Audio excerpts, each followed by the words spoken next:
Welcome you all, my dear students. In last class, we have seen section 2 of IS 456. IS 456 2000 ಅಲ್ಲಿ section 1 ಮತ್ತು 2 ಇತ್ತು. Section 1 ಅಲ್ಲಿ general ಇತ್ತು, ಓದೋ ಅವಶ್ಯಕತೆ ಇಲ್ಲ ಅಂತ ಹೇಳಿದ್ದೆ. ಸೆಕ್ಷನ್ 2 ಅಲ್ಲಿ ಮಟೀರಿಯಲ್, ವರ್ಕ್ಮನ್ಶಿಪ್ ಮತ್ತು ಇನ್ಸ್ಪೆಕ್ಷನ್ ಮತ್ತು ಟೆಸ್ಟಿಂಗ್ ಅಂತದ. ಓಕೆ, ಇದ್ರ ಮೇಲೆ ನೀವು ಜಾಸ್ತಿ ಕಾನ್ಸಂಟ್ರೇಟ್ ಮಾಡ್ರಿ. ನೀನೇನ ಏನ್ ಹೇಳಿದೆ ಅಂದ್ರೆ ಸೋರ್ಸ್ ಫಾರ್ ದಿಸ್ ಸ್ಟಡಿ ಯಾವುದು, ಕಾಂಕ್ರೀಟ್ ಟೆಕ್ನಾಲಜಿ ಸ್ಟಡಿ ಮಾಡಬೇಕಾದ್ರೆ ಸೋರ್ಸ್ ಯಾವ್ದು ಬೇಕಂತ ಕೇಳಿದಾಗ ನಾನು ನಿಮ್ಗೆ IS 456 ಅನ್ನು ರೆಫರ್ ಮಾಡ್ರಿ ಅಂತ ಹೇಳಿದೆ. ಹೌದಾ, ಇದು ನಾನೊಬ್ನೇ ಅಲ್ಲ, even you can see here, ಇದು ಮೇಡ್ ಈಸಿ ಅವ್ರದ್ದು ನೋಟ್ಸ್. ಇದು Made Easy is esteemed university ಅಥವಾ esteemed institution for all competitive exams. ಅವ್ರು ಮಾಡಿರ್ತಕ್ಕಂಥ ನೋಟ್ಸ್ ಕೂಡ ಅವ್ರು ಏನ್ ಮಾಡಿದ್ರೆ, they also concentrated on those topics which are explained in IS 456. Understood? That's why we will concentrate on that. And ಏನಾದರೂ doubts ಗಳು ಬಂದ್ರೆ ಮಾತ್ರ ನಾವು ಟೆಕ್ಸ್ಟ್ ಬುಕ್ ಅಥವಾ ಬೇರೆ ಆಥರ್ಸ್ ರೆಫರ್ ಮಾಡೋಣ. ಅಂಡ್ ದಿಸ್ ನೋಟ್ಸ್ ಅನ್ನ ಪೇಡ್ ಗ್ರೂಪ್ ಅಲ್ಲಿ ನಾವು ಹಾಕಿರ್ತೀವಿ, ಅದನ್ನ ನೀವು ನೋಡ್ಕೊಂಡು ಬೇಕಾದ್ರೆ ಪ್ರಿಂಟ್ ತಗೊಳ್ಬಹುದು ಅಥವಾ ಹೈಲೈಟ್ಸ್ ಅನ್ನ ಮಾರ್ಕ್ ಮಾಡ್ಕೋಬಹುದು. Here in this video I am discussing those questions which are very important on this section 2 and whatever we covered in previous videos. Say for example, here few questions are there. These some theory questions are interview questions adava. You can see what is the meaning of 33, 43, 53 grade of ordinary Portland cement. Okay, always remember ordinary Portland cement ಗೆ ಮಾತ್ರ 33, 43, 53 ಅಂತ grades ಇರ್ತಾವೆ. ಇಲ್ಲಿ ಏನಾದ್ರು ಇದಕ್ಕೆ OPC ಅಂತ ಕರೀತಾರೆ. ಇನ್ನೊಂದು ಸಿಮೆಂಟ್ ಬರ್ತದೆ, ಅದು PPC ಅಂತ ಹೇಳಿ. PPC ಅಂದ್ರೆ ಪೋರ್ಟ್ಲ್ಯಾಂಡ್ ಪೊಜೊಲಾನಿಕ್ ಸಿಮೆಂಟ್ ಅಂತ ಹೇಳಿ. ಅದರಲ್ಲಿ ಗ್ರೇಡ್ಸ್ ಬರೋದಿಲ್ಲ, ನೆನ್ಪಿಟ್ಕೊಳ್ಬೇಕು, ಅದರಲ್ಲಿ ಗ್ರೇಡ್ಸ್ ಬರೋದಿಲ್ಲ. ಈ ಗ್ರೇಡ್ಸ್ ಇದೆ ಅಂತಂದ್ರೆ ಈ ಒಂದು ಹೇಳಿಲ್ಲ ಅಂದ್ರೂ ಅದು OPC ಅಂತ ಅರ್ಥ. ಅವ್ರೇನ್ ಕೇಳ್ತಿದ್ರೆ what is the meaning of these 3 numbers ಅಂತ ಕೇಳ್ತಿದ್ರೆ, that is the compressive strength, 28 days compressive strength in newton per mm². ಇದನ್ನ ನಾವು ಸ್ಟ್ಯಾಂಡರ್ಡ್ ಒಂದು ಕ್ಯೂಬ್ ಇರ್ತದೆ ಅದರಲ್ಲಿ ಮಾಡಿ ಕಂಡುಹಿಡಬೇಕಾಗ್ತದೆ. ಆ ಕ್ಯೂಬ್ ಫೇಸ್ ಇದು ಡೈಮೆನ್ಷನ್ 70/70/70 ಇರ್ತದೆ. ಅಂದ್ರೆ 70 mm, 70.7 mm, 70.7 mm and 70.7 mm. ಈ ಕ್ಯೂಬ್ ಅಲ್ಲಿ ನೀವು ಮಾರ್ಟರ್ ನ ಮಾಡ್ತೀರಿ, ಸಿಮೆಂಟ್ ಮತ್ತು ಸ್ಯಾಂಡ್ ಮಿಕ್ಸ್ಚರ್ 1:3 ಒಳಗಡೆ ಅದನ್ನ ಮಾಡ್ಕೊಂಡು ನೀವು ಒಂದು ಮಾರ್ಟರ್ ಮಾಡಿ ಅದನ್ನ ಟೆಸ್ಟ್ ಮಾಡಿದಾಗ ಅದು ಯಾವ ಗ್ರೇಡ್ ಬರ್ತದ್ರೆ ಅದನ್ನ ಸಿಮೆಂಟ್ ಗ್ರೇಡ್ ಅಂತ ಹೇಳ್ತಾರೆ. This is a interview question. If anywhere it is asked you can answer. The very tricky question ಅದ ನೋಡಿ ಇಲ್ಲಿಂದು. This is asked in IES 2010. Low heat cement is used in construction of large dams. ಒಂದನೇ statement ಹೇಳಿದ್ರೆ low heat cement ಅನ್ನ construction of large dams ಅಲ್ಲಿ use ಮಾಡ್ತಾರಂತೆ. Okay, ಇದು ಒಂದನೇ ಸ್ಟೇಟ್ಮೆಂಟ್. ಎರಡನೇ ಸ್ಟೇಟ್ಮೆಂಟ್ ಏನಿದ್ರೆ ಈ ಒಂದನೇ ಸ್ಟೇಟ್ಮೆಂಟ್ ಗೆ ರೀಸನ್ ಕೊಡ್ತಿದ್ದಾರೆ. Very high compressive strength is achieved by low heat cement in 28 days ಅಂತ ಹೇಳ್ತಿದ್ದಾರೆ. Okay, first what will do, we will evaluate these two statements independently. ಯಾಕಂದ್ರೆ ಇಲ್ಲಿ ಕ್ವಶನ್ಸ್ ನೋಡಿದ್ರೆ both A and R are true and R is correct explanation of A, and both A and R are true but R is not a correct explanation of A. ಅಂದ್ರೆ ಇಲ್ಲಿ ಮತ್ತು ಇಲ್ಲಿ A ಮತ್ತು R ಎರಡು true ಅನ್ನೋದನ್ನ ನಾವು prove ಮಾಡ್ಬೇಕಾಗುತ್ತೆ. ಅಕಸ್ಮಾತ್ ಆಗಿ ಒಂದ್ ಏನಾದ್ರೂ ಫಾಲ್ಸ್ ಆಯ್ತು ಅಂತಂದ್ರೆ either you can go by C option or D option. ಅರ್ಥಾಯ್ತಾ? ಈಗ ನಾವು ಫಸ್ಟ್ ಇವ್ಯಾಲ್ಯೂಯೇಟ್ ಮಾಡೋಣ. Low heat cement is used in construction of large dams. This is the correct answer. Dams ಅಲ್ಲಿ ಯಾವಾಗಲೂ ಏನ್ ಮಾಡ್ತಾರೆ ಅಂದ್ರೆ ಲೋ ಹೀಟ್ ಸಿಮೆಂಟ್ಸ್ ಯೂಸ್ ಮಾಡ್ತಾರೆ. ಯಾಕಂತಂದ್ರೆ ಅದ್ರದ್ದು ಸೆಟ್ಟಿಂಗ್ ಟೈಮ್ ಮತ್ತು ಇದ್ರದ್ದು ಏನದು ಕೆಮಿಕಲ್ ರಿಯಾಕ್ಷನ್ ಆಗ್ತದಲ್ಲ ಅದ್ರದ್ದು ಟೈಮ್ ಸ್ವಲ್ಪ ಜಾಸ್ತಿ ಸ್ಲೋ ಇರ್ಲಿ ಅನ್ನೋದಕ್ಕೋಸ್ಕರ. ಓಕೆ, ಲೋ ಹೀಟ್ ಸಿಮೆಂಟ್ ಅದ್ರಲ್ಲಿ ಏನ್ ಮಾಡ್ತಾರೆ, ಡ್ಯಾಮ್ಸ್ ಅಲ್ಲಿ ಯೂಸ್ ಮಾಡ್ತಾರೆ. Very high strength, very high compressive strength is achieved by low heat cement in 28 days ಅಂತ ಹೇಳ್ತಿದ್ದಾರೆ. ಓಕೆ, ಇಲ್ಲಿ ಸ್ವಲ್ಪ ಟ್ರಿಕಿ ಅದ. Low heat cement, low heat ಅಂತಕ್ಕಂಥದ್ದು ಹೀಟ್ ಆಫ್ ಹೈಡ್ರೇಷನ್ ಅನ್ನ ರೆಪ್ರೆಸೆಂಟ್ ಮಾಡ್ತದ. ಲೋ ಹೀಟ್ ಅನ್ನೋದು ಹೀಟ್ ಆಫ್ ಹೈಡ್ರೇಷನ್ ರೆಪ್ರೆಸೆಂಟ್ ಮಾಡ್ತದ ಅಂದ್ಮೇಲೆ ಆ heat of hydration in term setting time ಮೇಲೆ ಡಿಪೆಂಡ್ ಆಗ್ತದೆ. ಓಕೆ, ಬಟ್ ಲೋ ಹೀಟ್ ಅನ್ನೋದಕ್ಕೋಸ್ಕರ ನೀವು ಹೈ ಸ್ಟ್ರೆಂತ್ ಅಥವಾ ಲೋ ಸ್ಟ್ರೆಂತ್ ಅನ್ನೋದಕ್ಕೆ ಬರಂಗಿಲ್ಲ. Therefore very high strength is achieved ಅನ್ನೋ ಸ್ಟೇಟ್ಮೆಂಟ್ ತಪ್ಪಾಗ್ತದೆ. Therefore R option is wrong, A option is right. Which is the right answer? A is true but R is false is the correct answer. Okay, if you want you can read the explanation later. I will send this PDF. Then the proper size of mold for testing compressive strength of cement. ಇಲ್ಲಿ ಸ್ವಲ್ಪ ಬಹಳ ಹುಷಾರಿರಬೇಕು. Cement ಅಂತ ಬರೆದಿರೋದ್ರಿಂದ you have to choose A option. ಈ cement ಅನ್ನೋದನ್ನ ತೆಗೆದು ಅಕಸ್ಮಾತ್ ಆಗಿ concrete grade ಅಂತ ಬರೆದಿದ್ರೆ ಯಾವ್ದಾಗ್ತದ, 150 centimeter by 150 mm by 150 mm by 150 mm. Okay, that will be the correct answer. But here cement is asked, therefore 7.05 centimeter or 7 ಇದನ್ನ ಹಿಂಗೂ ಬರೀತಾರೆ, 70.7 ಅಂತಾನು ಬರೀತಾರೆ, 70.5 ಅಂತ ಇವ್ರು ಬರೆದಿದ್ದಾರೆ. No, don't worry, mm. Okay, both are. This is the exactly correct answer. Next, aggregates already ನಾವು ಇನ್ನಿನ್ನೆ ಕ್ಲಾಸ್ ಅಲ್ಲಿ ಡಿಸ್ಕಷನ್ ಮಾಡಿದೀವಿ ಪ್ರೀವಿಯಸ್ ವಿಡಿಯೋದಲ್ಲಿ. ಅದರ ಮೇಲೆ ಬಂದಿರತಕ್ಕಂತ ಕ್ವೆಶ್ಚನ್ ನೋಡಿಲಿ. Which of the following aggregate gives maximum strength in concrete? Concrete ಅಲ್ಲಿ ಮ್ಯಾಕ್ಸಿಮಮ್ ಸ್ಟ್ರೆಂತ್ ಕೊಡ್ತಕ್ಕಂತ ಅಗ್ರಿಗೇಟ್ಸ್ ಯಾವ?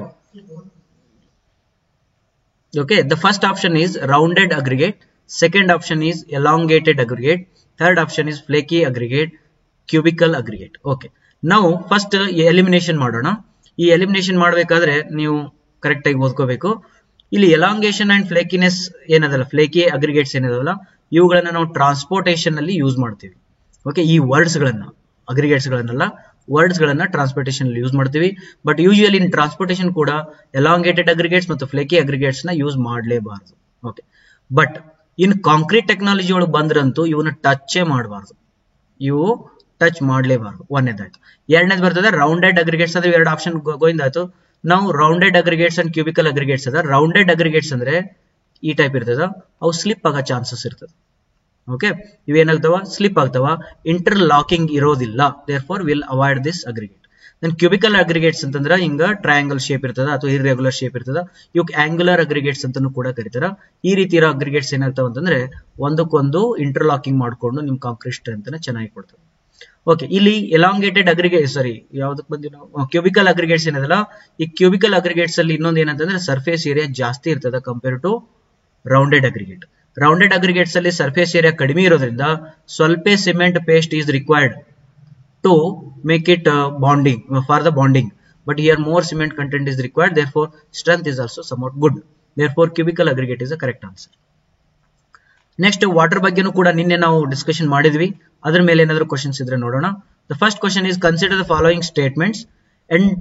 ಎಂಟ್ರೈನ್ಮೆಂಟ್ of air in concrete is done so as to. First we have to understand what is this entrainment of air. Entertainment ಅಂತಾರಲ್ಲ, ಹಂಗ entrainment ಅಂತಂದ್ರೆ you are allowing the air to enter into the concrete. ನೋಡು, ನೀವೇನ್ ಮಾಡ್ತಿದ್ರಿ, purposely air bubbles ಅನ್ನ concrete ಒಳಗಡೆ induce ಮಾಡ್ತಿದ್ರಿ. ಇದು ಒಂದು. ಇನ್ನೊಂದೇನಂದ್ರೆ ಕಾಂಪ್ಯಾಕ್ಷನ್ ಅಂತ ಬರ್ತೈತಲ್ಲ ಕಾಂಕ್ರೀಟ್ ಒಳಗಡೆ. What is the meaning of compaction? Compaction ಎದಕ್ ಮಾಡ್ಬೇಕು? ಕಾಂಕ್ರೀಟ್ ಅಲ್ಲಿ ವೈಬ್ರೇಷನ್ ಮಾಡ್ತಾರ. ವೈಬ್ರೇಷನ್ ಎದಕ್ ಮಾಡ್ಬೇಕು? ವೈಬ್ರೇಷನ್ ಯಾಕೆ ಮಾಡ್ಬೇಕಂದ್ರೆ ಕಾಂಕ್ರೀಟ್ ಅಲ್ಲಿ ಇರ್ತಕ್ಕಂಥ ಏರ್ ಬಬಲ್ಸ್ ಅನ್ನ ರಿಮೂವ್ ಮಾಡ್ಬೇಕು. ಕಾಂಕ್ರೀಟ್ ಅಲ್ಲಿ ಇರ್ತಕ್ಕಂಥ ಏರ್ ಬಬಲ್ಸ್ ನ ರಿಮೂವ್ ಮಾಡಿದ್ರೆ ಕಾಂಕ್ರೀಟ್ ಚೆನ್ನಾಗಿ ಮ್ಯಾಟ್ರಿಕ್ಸ್ ಕರೆಕ್ಟ್ ಆಗಿ ತಯಾರಾಗ್ತದೆ. ಇಲ್ಲಿ ಕಾಂಪ್ಯಾಕ್ಷನ್ ಅಲ್ಲಿ ಹೇಳಕತ್ತಾರ ಏರ್ ಬಬಲ್ಸ್ ನ ರಿಮೂವ್ ಮಾಡಂತೇಳಿ, ಬಟ್ ಇಲ್ಲಿ ಏನ್ ಮಾಡಕತ್ತಾನ, ಏರ್ ಬಬಲ್ಸ್ ನ ಪರ್ಪಸ್ಲಿ ಎಂಟರ್ ಮಾಡಕತ್ತಾರ. ಓಕೆ, ಏನೋ ರೀಸನ್ ಇರ್ಬೋದಲ್ಲ, ಅದು ಎದಕ್ಕ ಅಂತ ಕೇಳ್ತಿದ್ರು. Understood? First we have to evaluate here that first question, first answer ಏನಂದ್ರೆ ಇನ್ಕ್ರೀಸ್ ದ ವರ್ಕ್ಯಾಬಿಲಿಟಿ ಅಂತೆ. ಓಕೆ, ಏರ್ ಬಬಲ್ಸ್ ಅನ್ನ ನೀವು ಕಾಂಕ್ರೀಟ್ ಅಲ್ಲಿ ಹಾಕೋದ್ರಿಂದ ವರ್ಕ್ಯಾಬಿಲಿಟಿ ಹೆಚ್ಚಿಗೆ ಆಗುತ್ತಾ?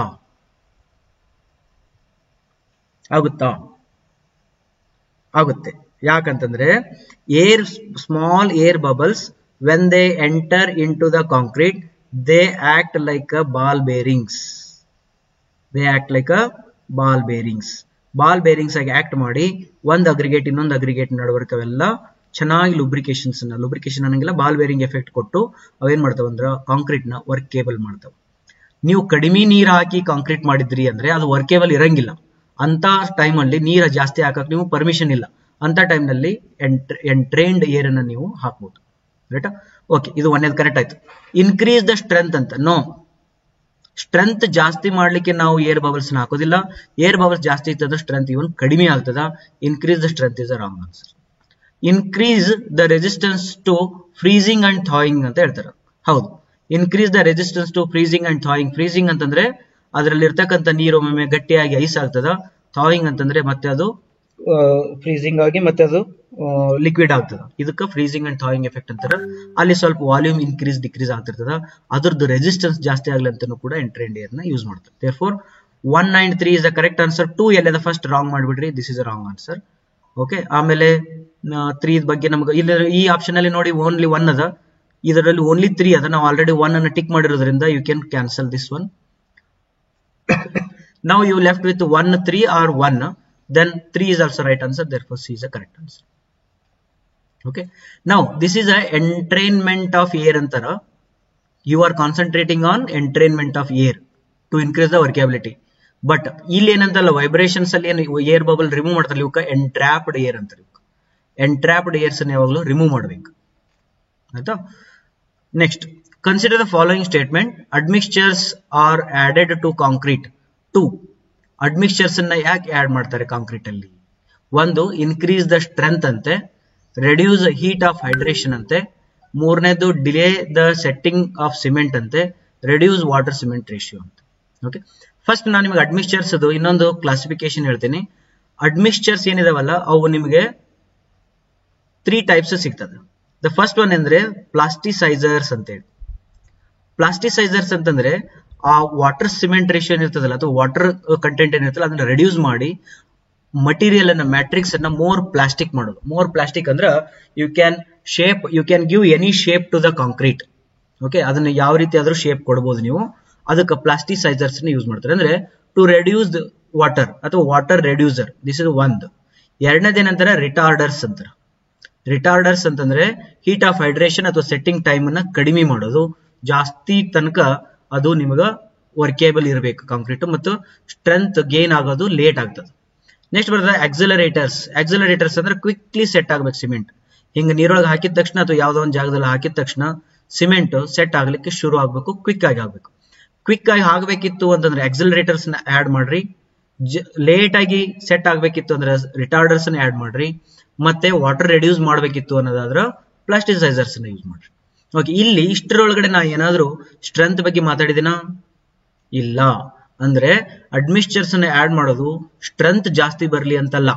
ಓಕೆ, ನಿಮಗೆ ಮತ್ತೆ ಡೌಟ್ ಬರ್ಬೋದು, ಹಂಗ್ರಿ ಸರ ಮತ್ತೆ ಇಷ್ಟೆಲ್ಲ ಯಾಕೆ ಮಾಡ್ಬೇಕು ಅಂತಂದ್ರೆ ನೋಡು, ವಾಟರ್ ಸಿಮೆಂಟ್ ರೇಷಿಯೋನ ಡೌನ್ ಮಾಡೋದ್ರಿಂದ ನಿಮಗೆ ಮತ್ತೆ ಡೌನ್ ಮಾಡಿ ಪ್ಲಾಸ್ಟಿಸಿಟಿನ ಅಥವಾ ಪ್ಲಾಸ್ಟಿಸಿಟಿನ ಜಾಸ್ತಿ ಮಾಡ್ಕೊಳೋದ್ರಿಂದ ನಿಮ್ಗ ಚಲೋ ಮ್ಯಾಟ್ರಿಕ್ಸ್ ಸಿಗ್ತದ. ಒಂದು ವಾಟರ್ ಸಿಮೆಂಟ್ ರೇಷಿಯೋ ಕಡಿಮೆ ಮಾಡಿ ಅಂದ್ಮೇಲೆ ಇಂಡೈರೆಕ್ಟ್ಲಿ ಸ್ಟ್ರೆಂತ್ ಚಲೋ ಸಿಗ್ತದೆ. ಓಕೆ, ಇಲ್ಲಿ ನಾವು ಅಡ್ಮಿಕ್ಸ್ಚರ್ಸ್ ನ ಆಡ್ ಮಾಡೋದು ಸ್ಟ್ರೆಂತ್ ಸಿಗ್ಲಿ ಅಂತಲ್ಲ, ಅಡ್ಮಿಕ್ಸ್ಚರ್ಸ್ ನ ಆಡ್ ಮಾಡೋದು ವಾಟರ್ ಸಿಮೆಂಟ್ ರೇಷಿಯೋ ಕಡಿಮೆ ಆಗಲಿ, ವರ್ಕೇಬಲ್ ಆಗಲಿ ಅಂತ ಹೇಳಿ. ವಾಟರ್ ಸಿಮೆಂಟ್ ರೇಷಿಯೋ ಕಡಿಮೆ ಆದಾಗ ವರ್ಕೇಬಿಲಿಟಿ ಕಡಿಮೆ ಆಗ್ತದೆ. ಕಡಿಮೆ ಆಗ್ತದ ಅಂದ್ಮೇಲೆ ಮತ್ತೆ ನೀವು ವರ್ಕ್ ಮಾಡ್ಲಿಕ್ಕೆ ಅದು ಲಿಕ್ವಿಡ್ ಟೈಪ್ ಬೇಕೇ ಬೇಕಂದ್ಮೇಲೆ ಅಡ್ಮಿಕ್ಸ್ಚರ್ಸ್ ನ ಆಡ್ ಮಾಡ್ಬೇಕು ಅಷ್ಟೇ. ಸ್ಟ್ರೆಂತ್ ನಮ್ಗ ಮ್ಯಾಟರ್ ಆಗಂಗಿಲ್ಲ. Right? Therefore the answer here is increase the strength ಅಂತ ಏನದಲ್ಲ ಇದನ್ನ ಕ್ಯಾನ್ಸಲ್ ಮಾಡಿಬಿಡೋಣ. ಇನ್ಕ್ರೀಸ್ ದ ಸ್ಟ್ರೆಂತ್ ಏನ್ ಮಾಡಿಬಿಡೋಣ? ಕ್ಯಾನ್ಸಲ್ ಮಾಡಿಬಿಡೋಣ. ಸೆಕೆಂಡ್ ಏನಂದ್ರೆ reduce the heat of hydration ಅಂತ. ನೋಡು, ಹೀಟ್ ಆಫ್ ಹೈಡ್ರೇಷನ್ ನ ರೆಡ್ಯೂಸ್ ಮಾಡೋದು ನಮ್ಮ ಉದ್ದೇಶ ಆಗಬಾರದು. ಬಿಕಾಸ್ ಸಿಮೆಂಟ್ ಗೆ ಎಷ್ಟು ಹೀಟ್ ಆಫ್ ಹೈಡ್ರೇಷನ್ ಬೇಕಲ್ಲ ಅಷ್ಟು ಹೀಟ್ ಆಫ್ ಹೈಡ್ರೇಷನ್ ಬೇಕು. Then only it will achieve the strength. ನಮ್ಮ ಉದ್ದೇಶ ಅದನ್ನ ಹೀಟ್ ಆಫ್ ಹೈಡ್ರೇಷನ್ ರೆಡ್ಯೂಸ್ ಮಾಡಿದ್ವಿ ಅಂದ್ರೆ ಮತ್ತೆ ಸ್ಟ್ರೆಂತ್ ಬರಂಗಿಲ್ಲ. This is not our aim. Delay the setting of cement. Setting of cement delay ಮಾಡು, ಇನ್ಕ್ರೀಸ್ ಮಾಡು. ಬಟ್ ಇಲ್ಲಿ ಓನ್ಲಿ ಅಡ್ಮಿಕ್ಸ್ಚರ್ ಅಂತ ಯೂಸ್ ಮಾಡಿರೋದ್ರಿಂದ okay, you can consider this option as a right one. And reduce water cement ratio is absolutely right answer. ಈಗ when you have this absolutely right answer ಅಂತ ಗೊತ್ತಾದ್ಮೇಲೆ ಒಂದು option ಒಳಗೆ ಬಾ. ಇಲ್ಲಿ 4 option ಇಲ್ಲ, wrong. ಇಲ್ಲಿ 4th ಆಪ್ಷನ್ ಇಲ್ಲ, wrong. ಇಲ್ಲಿ 4th ಆಪ್ಷನ್ ಇಲ್ಲ, ರಾಂಗ್. ಇಲ್ಲಿ 4th ಆಪ್ಷನ್ ಐತಿ, ರೈಟ್. ಮುಗಿತು. ಥರ್ಡ್ ಅನ್ನು ನೋಡೋ ಅವಶ್ಯಕತೆ ಇಲ್ಲ. therefore D is the correct answer. Next, consider the following statement. The use of super plasticizers as admixtures. Now look at here. ಅಲ್ಲಿ ನಾನು ಮೇಲ್ಗಡೆ ನಿಮ್ಗೆ ಹೇಳಿದೆ ಪ್ಲಾಸ್ಟಿಸೈಸರ್ಸ್ ಅಂತಂದ್ರೆ ಏನು ಅಂತೇಳಿ. ಪ್ಲಾಸ್ಟಿಸೈಸರ್ಸ್ ಅಂತಂದ್ರೆ ವಾಟರ್ ಕಂಟೆಂಟ್ ನ ರೆಡ್ಯೂಸ್ ಮಾಡ್ತದೆ. ವಾಟರ್ ಕಂಟೆಂಟ್ ನ ರೆಡ್ಯೂಸ್ ಮಾಡೋದ್ರಿಂದ ನಿನಗೆ ಇಂಡೈರೆಕ್ಟ್ಲಿ ಸ್ಟ್ರೆಂತ್ ಜಾಸ್ತಿ ಸಿಗ್ತದೆ. ಸೂಪರ್ ಪ್ಲಾಸ್ಟಿಸೈಸರ್ಸ್ ಅಂತಂದ್ರ ಸೂಪರ್ ಅದ. ಅದು ಪ್ಲಾಸ್ಟಿಸೈಸರ್ ಬಟ್ ಎಂತದ ಸೂಪರ್ ಅದ. ಅಂದ್ರ ನೀ ಸ್ವಲ್ಪ ಹಾಕಿದ್ರೆ ಜಾಸ್ತಿ ನೀರನ್ನ ರೆಡ್ಯೂಸ್ ಮಾಡಬಹುದು. 1 ಲೀಟರ್ ಹಾಕಿ ನೀನ್ ಕಾಂಕ್ರೀಟ್ ಮಾಡ್ತಕ್ಕಂಥ ಜಾಗದೊಳಗ 1 ಹನಿ ಏನಾದ್ರು ಸೂಪರ್ ಪ್ಲಾಸ್ಟಿಸೈಸರ್ ಹಾಕಿದ್ರೆ 1 ಲೀಟರ್ ನೀರನ್ನ ನೀ ರಿಮೂವ್ ಮಾಡಿ ಅಷ್ಟೇ ವರ್ಕೇಬಲ್ ಅನ್ನು ಅಚೀವ್ ಮಾಡೋದಕ್ಕೆ ಸೂಪರ್ ಪ್ಲಾಸ್ಟಿಸೈಸರ್ ಅಂತ ಹೇಳ್ತಾರೆ. ಓಕೆ, ಇಲ್ಲಿ ನೋಡಿ increase compressive strength of the concrete ಅಂತೆ ಹಾಕೋಣ. Increase compressive strength of the concrete ಅಂತ ಬೇಡ. ಯಾಕ? ಅಡ್ಮಿಕ್ಸ್ಚರ್ಸ್ ಅಂದ್ರೆ ಸ್ಟ್ರೆಂತ್ ಗೆ ರಿಲೇಷನ್ ಇಲ್ಲ. ನೀವು ಪ್ಲಾಸ್ಟಿಸೈಸರ್ ಹಾಕೋದು ಸ್ಟ್ರೆಂತ್ ಅಚೀವ್ ಮಾಡಕ್ಕಲ್ಲ. ಪ್ಲಾಸ್ಟಿಸೈಸರ್ ಹಾಕೋದು ವಾಟರ್ ಕಡಿಮೆ ಮಾಡೋಕೆ. ನೆನ್ಪಿಟ್ಕೊಳ್ಬೇಕು. Permits lower water cement ratio. Done. Permits lower water cement ratio, thereby increase in the strength. ಎಷ್ಟು ಚಂದ ಹೇಳಕತ್ತ ನೋಡು. Thereby strength is increase ಅಂದ್ರೆ ಇದನ್ನ ಕಡಿಮೆ ಮಾಡೋದ್ರಿಂದ ಜಾಸ್ತಿ ಆಗುತ್ತಂತ. ಕರೆಕ್ಟ್ ಐತಿ. ಮತ್ತೆ ಕೆಲವು ಹುಡುಗರು ಏನ್ ಮಾಡ್ತಾರೆ ಗೊತ್ತಾ, ಇಲ್ಲಿ ಸ್ಟ್ರೆಂತ್ ಇನ್ಕ್ರೀಸ್ ಅಂದ್ರ ಇಲ್ಲೂ ಸ್ಟ್ರೆಂತ್ ಇನ್ಕ್ರೀಸ್ ಅಂದ್ರ ಅಂತೇಳಿ 2 ಆಪ್ಷನ್ ಟಿಕ್ ಮಾಡ್ತಾರ. That is wrong. ರೈಟಾ. ಓಕೆ, ಅಂತ ಹುಡುಗರಿಗೆ ಇನ್ನೊಂದು ಹೇಳ್ತೀನಿ ನೋಡು, ನೀ ಏನಾದ್ರು ಇದನ್ನ ಟಿಕ್ ಮಾಡಿದ್ಮೇಲೆ ಇದನ್ನು ಟಿಕ್ ಅಂತಂದ್ರೆ 1 and 2 ಇರ್ತಕ್ಕಂಥ ಯಾವ್ದು ಆಪ್ಷನ್ ಇಲ್ಲ, ನೆನ್ಪಿಟ್ಕೊಡ್ರಿ. Means question paper setter is he want to help student. ಹುಡುಗರಿಗೆ ಡೈಲಮಾ ಕ್ರಿಯೇಟ್ ಮಾಡಿ, ದ್ವಂದ್ವ ಕ್ರಿಯೇಟ್ ಮಾಡಿ, ಹುಡುಗರು ತಪ್ಪು ಮಾಡ್ಲಿ ಅಂತ ಇಂಟೆನ್ಷನ್ ಯಾವುದೇ ಕ್ವಶನ್ ಪೇಪರ್ ಸೆಟ್ಟರ್ ಇರಂಗಿಲ್ಲ. ಒಂದನೇ ಆಪ್ಷನ್ ಎರಡನೇ ಆಪ್ಷನ್ ಎರಡು ಕರೆಕ್ಟ್ ಇತ್ತು ಅಂದ್ರೆ ನಿಮ್ಗೆ 1 and 2 ಅಂತ ಕೊಟ್ಟಿದ್ರೆ ಹುಡುಗರು ಕನ್ಫ್ಯೂಷನ್ ಒಳಗೆ ಬೀಳ್ತಿದ್ರು. ಓಕೆ, ಅದು ಅವ್ರ ಇಂಟೆನ್ಷನ್ ಇಲ್ಲ. ದೇರ್ ಫಾರ್ ಅವ್ರ 1 and 2 ಆಪ್ಷನ್ ಯಾವುದು ಕೊಟ್ಟಿಲ್ಲ. ನೆಕ್ಸ್ಟ್ 2 is 100% ರೈಟಾ. ಈಗ 3 and 4 ಓದೋಣೋ ಬೇಡೋ, ಬರ್ರಿ ಕೆಳಗಡೆ ಬರ್ರಿ. Second, if it is 100% right answer, where is second? Here there is no second, wrong answer. Here there is no second, wrong answer. Here there is no second, wrong answer. Second is there, only one option is there, therefore this is the right answer. Mugit. No need to read. Okay, if you want to read, you can read. That is, reduces the setting time of the concrete. Setting time of the concrete add ಮಾಡ್ಲಿಕ್ಕೆ ನಿಮಗೆ ಪ್ಲಾಸ್ಟಿಸೈಸರ್ ಅವಶ್ಯಕತೆ ಇಲ್ಲ, ರಿಟಾರ್ಡರ್ಸ್ ಮತ್ತು ಆಕ್ಸಿಲರೇಟರ್ಸ್ ಅವಶ್ಯಕತೆ ಇದೆ. Therefore this is the wrong answer. Permits lower cement content, no. Water and cement ರೇಷಿಯೋಕ water cement ratio ಅಂತಾರ. ಇಲ್ಲೇನ್ ಹೇಳ ನಾವ, cement content, lower cement content ಅಂದ್ರೆ ಇದನ್ನು ಕಡಿಮೆ ಮಾಡಿದ್ರೆ ಏನಾಗುತ್ತೆ, ವಾಟರ್ ಸಿಮೆಂಟ್ ರೇಷಿಯೋ ಜಾಸ್ತಿ ಆಗುತ್ತೆ. ತಪ್ಪು. Okay, this is wrong. Therefore fourth is completely wrong. ಅರ್ಥಾಯ್ತಾ? Now D is the correct answer. Now I will give you homework for this one, even the answer will be there. Question number 4, just you read this one and match the following. You have options here. Then we have another question, match the following, that also you can go through. Till here we have completed in our playlist. You can go through the playlist 3.1, 3.2 ಈ ಎರಡು video lectures ಎಷ್ಟಾಗಿತ್ತಲ್ಲ ಇಲ್ಲಿವರೆಗೂ complete ಮಾಡಿದ. ಇನ್ನು ಮುಂದಿನ lecture ಅಲ್ಲಿ ನಾನು concrete ಹೇಳ್ತೀನಿ, concrete question answers ಅನ್ನ ಮಾಡೋಣ. Thank you very much. ಏನಾರ ಡೌಟ್ಸ್ ಇದ್ರೆ ಕಮೆಂಟ್ ಮಾಡಿ, ಇಲ್ಲ ಪೇಡ್ ಗ್ರೂಪ್ ಅಲ್ಲಿ ಕ್ವಶನ್ಸ್ ಹಾಕ್ರಿ. Thank you.